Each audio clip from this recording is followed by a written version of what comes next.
So with that, we are going, oh, and I want to introduce, for those of you who just joined us, Christina Alexandru is my content specialist. This is her first co-hosting for Free Friday trainings. And we welcome her, and it's going to go great. So here we go. Yes. Hello, thank you. So how do you put your email marketing on autopilot? So we have to have a strategy for collecting our emails. You can use dynamic forms on your site. You can collect email or email addresses when you go out, if you're going out to networking events yet, but we used to do that. And you can use segmentation and automation on your already established list to get them to go into interested buckets. And we're going to go through that today. So timely engagement matters.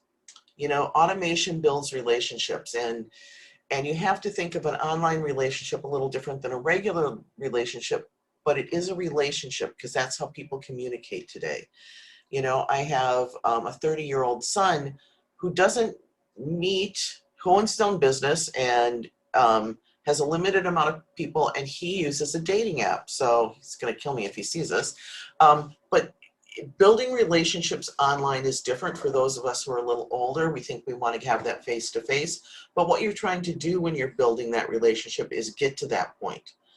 So you want to use a welcome series. If they have an interaction with you, you want to welcome them and deliver exactly what they wanted if you had a forum or something like that. So keep in mind, timely engagement matters. When they're ready, you have to be there to interact with them. And why do we say that? Because welcome emails generate 320% more revenue. This is the statistics from Constant Contact. You have to set it up so when you have interaction, you respond to them, and then they hopefully will respond to you. And what we're saying is they've already made a decision when you send out that welcome email. Whether it's they've made a purchase and you're welcoming them, you know, because they've signed up and they're getting their purchase. Whether they've joined your club, group, or nonprofit, you're sending them a welcome or welcome to the club, an onboarding piece. They're going to react to that. Or if you've provided an asset online for them to download, and you're welcoming them and delivering that asset. You have to remember that they have already stepped in once they've done these things, made these actions, and you have to be there to meet them. But we absolutely need to remember it's all about them. What I want to say and what they're interested in is an intersection, and that's what we're doing. We have to put out what's interesting to them. So once they've done something, you want to deliver that welcome email autoresponder immediately. You want to deliver the asset or whatever they had asked for. You want to welcome, and you want to set your expectations. So if you look at this right here, it says, thank you for joining. And it says you'll receive one more email within the next week about this. So you're telling them what to expect. You know, we all have signed up for stuff, or we know, and we have more than one email address now, right? I have at least 6, sadly enough. There's 3 that I check regularly. So if I want something and I'm interested, I'm going to give them one of the email addresses I want, but I want to know what my expectations are. We've all signed up for something or purchased something, and all of a sudden we get an email every day or 2 or 3 times a day. And some models work like that. I don't believe that's you know, a relationship. I believe that's stalking. So you can decide what's best for you. Virginia? Yep. Are you sharing your presentation with the crowd? Andrea says she doesn't see it. Okay. As well as Faiguni. Okay, so I am so sorry. Did you see it, Christina? I did not. And I thought Okay. maybe that was a technical thing. My apologies. Thank you so much. So let me try this again. Thanks for letting us know, because I thought Absolutely. she was presenting it, but I just couldn't see it because I'm the panelist. Now can you see it? Yes. Oh my goodness, I am so sorry. You know, I'm so used to the other platform. So I will skip back through my slides here. real quickly. We're going to do a rewind here.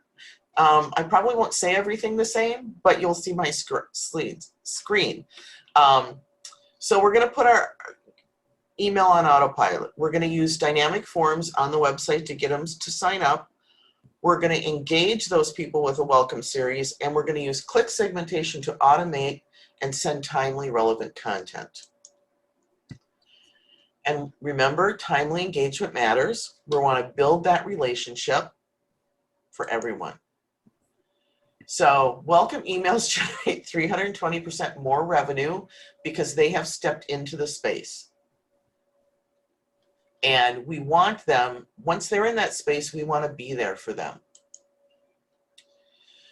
This is where I was, I don't remember. So they've made the decision to make a purchase, to join your club, group, or nonprofit, to download your asset. So now they're in that space and we need to meet them and respond to them where they're ready. Here's where I was. It's all about them, and it was all about you. Thank you for letting me know you weren't seeing this. What you want to say and what they're interested in, you need to find the vortex for that. What's relevant to them? Because we have all kinds of information about our business and stuff, but that's not why they're there. What are they interested in? What did they ask for? What are you responding to? So this is the welcome series. If we look at this right here when we're engaging them, it says, thank you for joining. And it says you'll receive one more email within the next week. It's telling them what their expectations are. We want them to understand what they're getting so they immediately don't hop off, because if you're using a platform, which you have to do this autoresponder series, they all have opt-outs at the bottom because it's required by law. So here's where we were. We're developing that relationship and working down the funnel. They're aware of us. We've engaged them, and now we have to work on our conversions. The awareness comes from the fact wherever they signed up or did something or stepped into the space, we've now engaged them because we've sent immediately that autoresponder to whatever they've engaged in. And now during that autoresponder series, we're going to continue engage and then work for that conversion.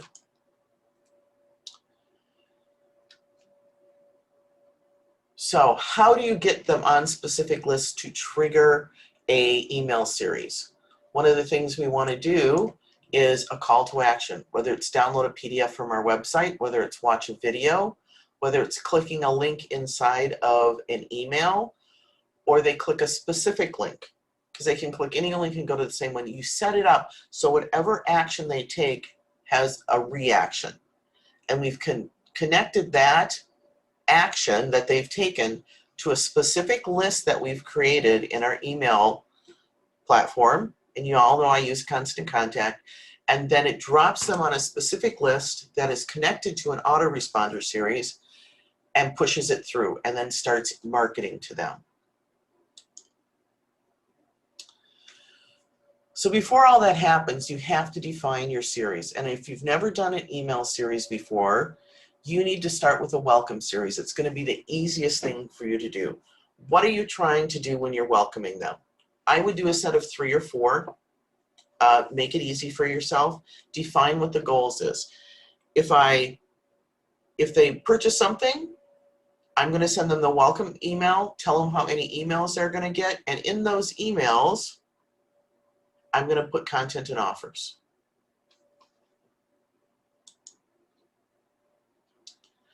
So this is a nonprofit onboarding series for an example for you.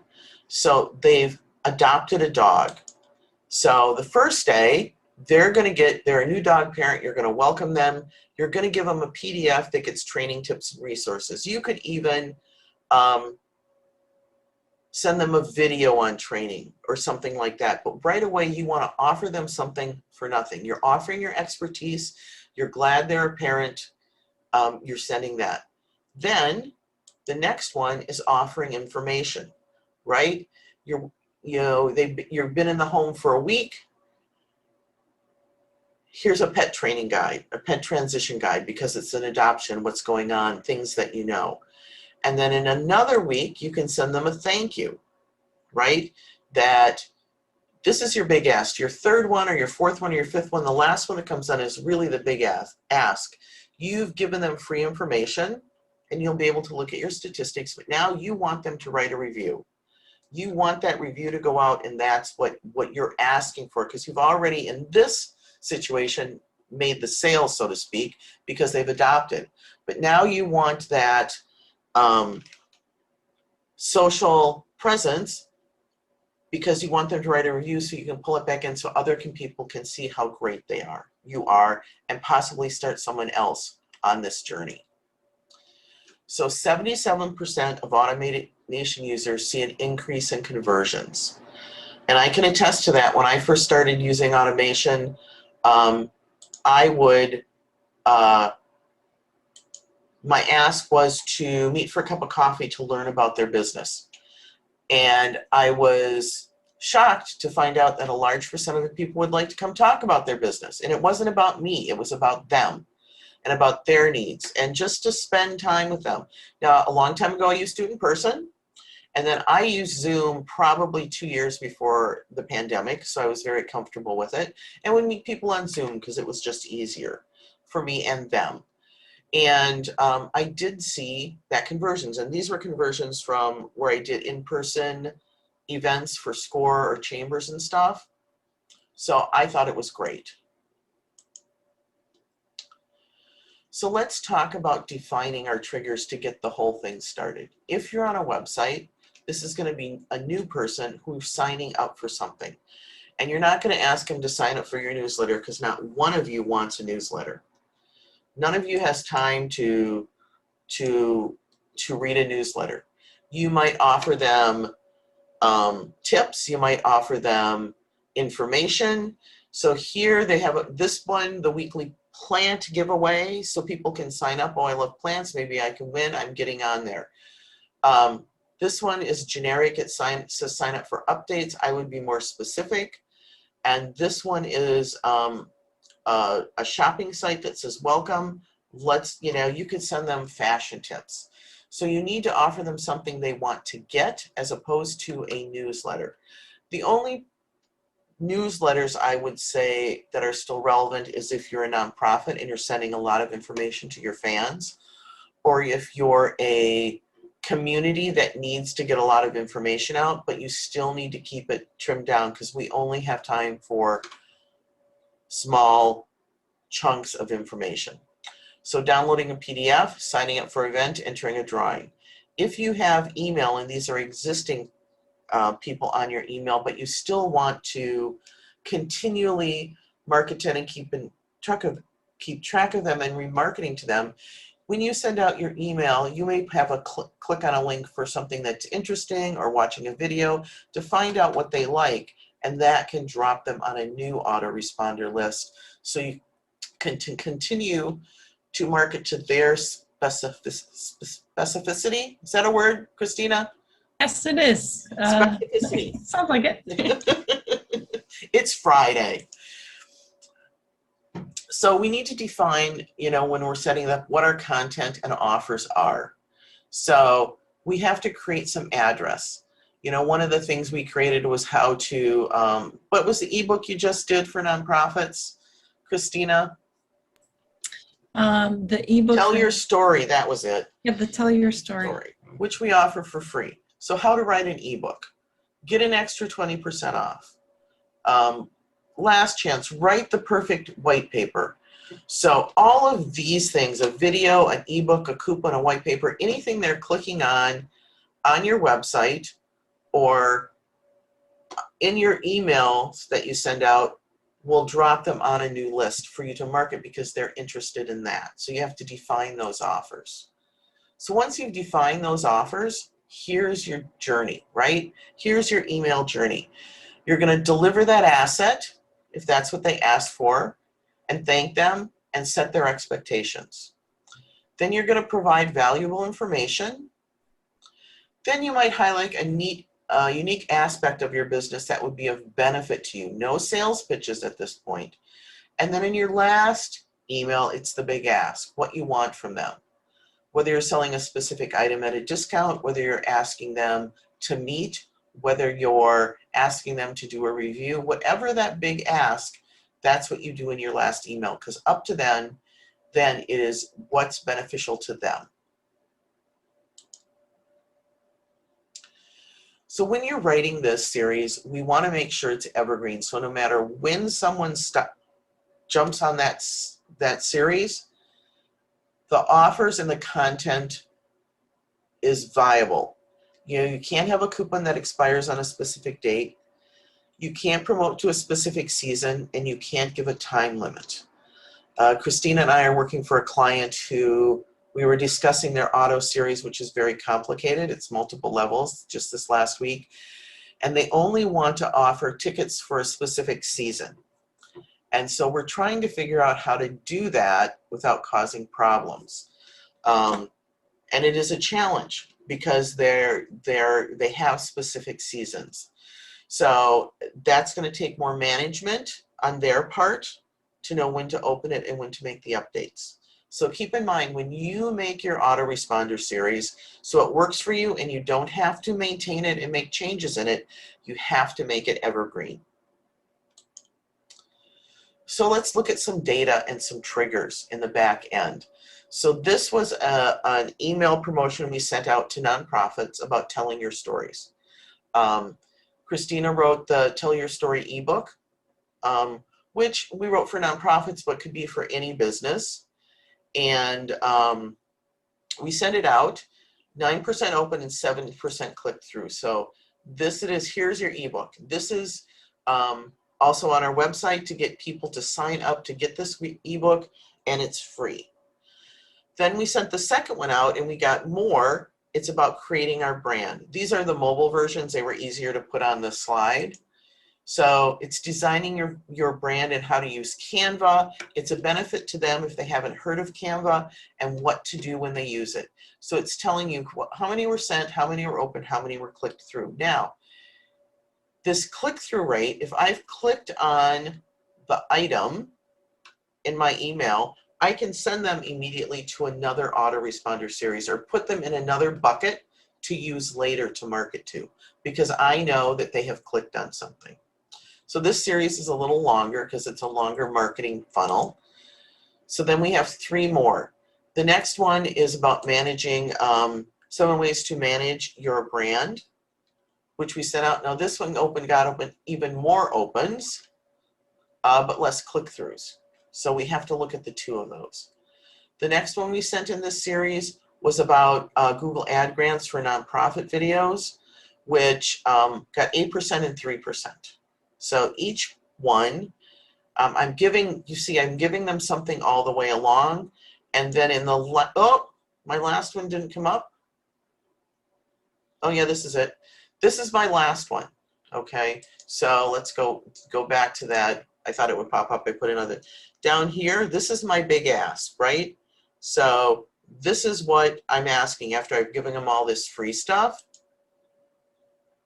So what happens when they complete their journey? They're completing their journey here. I'm inviting them to a free 30-minute Zoom meeting to talk about whatever they want, about their nonprofit, about their journey, about any of the emails that I've sent out. So you need to check your email analytics, which I showed you in the last 2. You need to watch what they did. Did they click, watch, or download anything that was in the video? And did you record that and put it on a different list? Each of these actions should be triggers, and what did you do with them? And what are you going to do next? So if that trigger goes onto a list that you've built another autoresponder, great. If that trigger puts them on a list so that you know those people were interested in, let's say, the Google Nonprofits ad, right? They all went and they really wanted to know about that. I could send a specific series about the Google Nonprofit ad so they're signing up. So all of those things are done. So now I know they're interested and I can start explaining how that works for their nonprofit, taking them on another journey with my autoresponders.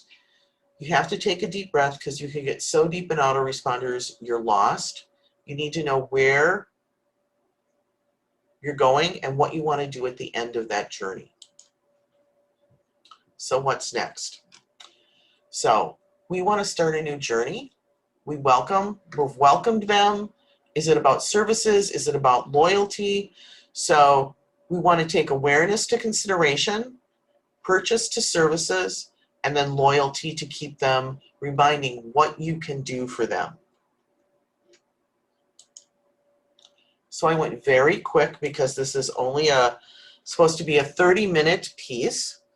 If you have questions, now is the time.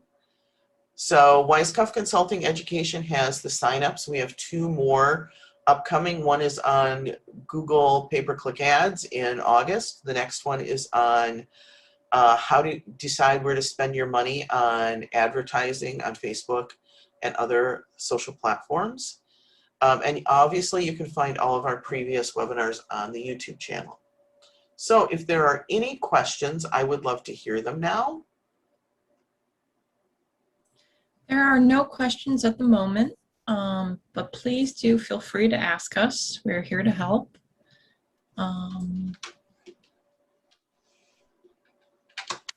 Yeah, making an email autoresponder is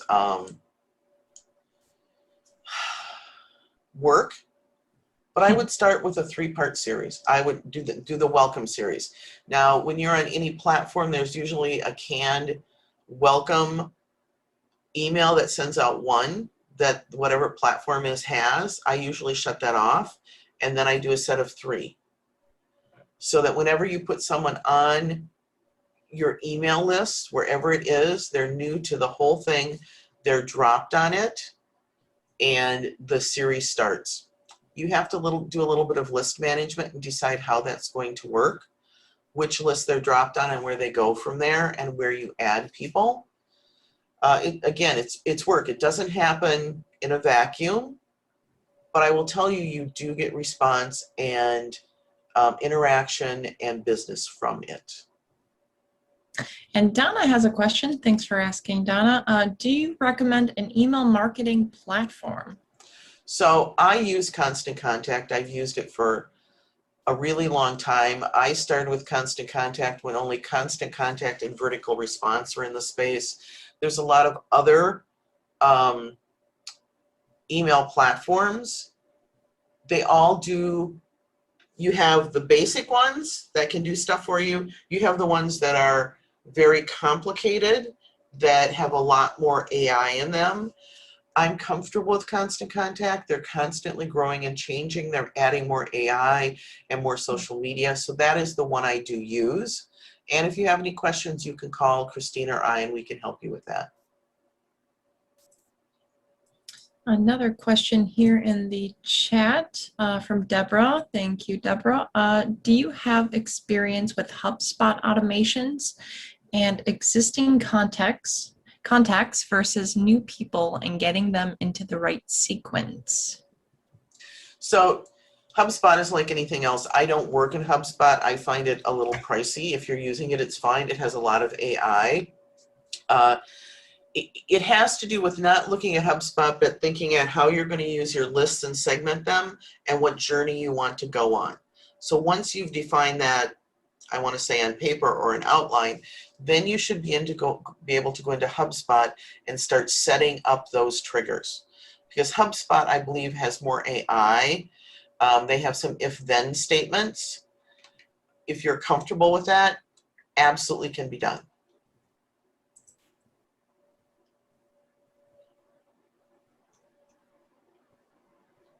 You know, one of the biggest challenges that people have is when they start with email marketing. You know, I only have a few email contacts, and they just let them start building up all in the general box. That doesn't help you when you get farther down the road and you need to market separately and need to have an idea. When you start email marketing, you have to sit down and decide how your buckets are going to work, where you're going to start the journey, and where you want to define them as clients. You know, one of the things, I'll use sporting goods for an example, is that you may have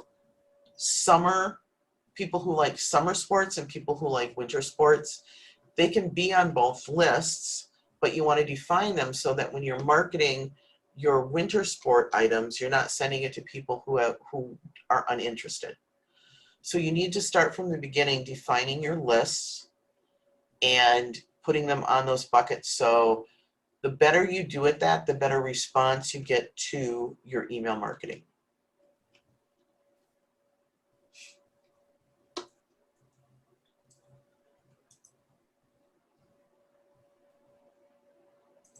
Nothing else, Christina? Nothing else. Yep, nothing else at the moment. Okay, thank you so much for joining us on Friday morning. I hope that Mary got through the whole thing and didn't hop off. And I will edit this and upload this to our YouTube channel and to my website by Monday.